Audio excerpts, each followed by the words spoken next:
EFL transfer watcher Weeks Football Finds.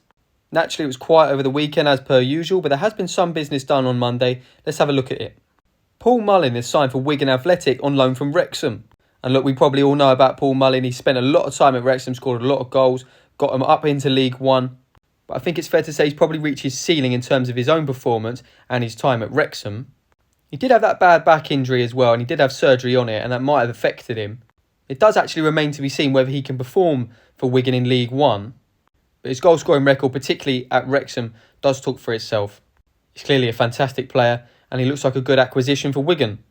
Charlie Whitaker has signed for Tranmere Rovers on the expiration of his contract at Notts County. Probably mixed reviews for Charlie from Notts County fans, who's very young still. I think he struggled for consistency at Notts County last season, which could actually be reflective of the side itself, which also lacked consistency. Either way, it does look like he's got quite a lot of potential, and on his day can be a very good player, and looks like a good signing for Tranmere. I think Tranmere have done some good business so far. With a few more signings, I'd definitely consider them to be a top 7 club. Jack Sparks has signed for Bristol Rovers from Peterborough, so I believe that's the first signing Bristol Rovers have made this summer. He's a very attacking left-back. He spent the last half of last season on loan at Chesterfield. I was actually a day away from making some content about how I actually wanted him at Gillingham. Well, he signed for Bristol Rovers and it looks like a good signing. He's stayed in the West Country for the majority of his career, and he has actually won promotion from this division before. So that's Bristol Rovers' first signing, and it looks a good one. Conor McCarthy is signed for Northampton Town from Barnsley.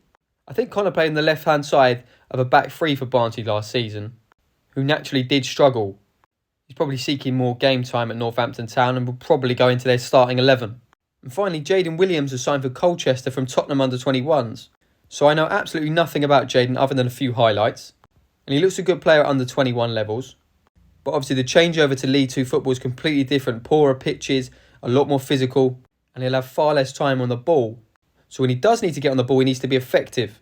Either way, he's now a Colchester United player, and we look forward to seeing what he can do next season.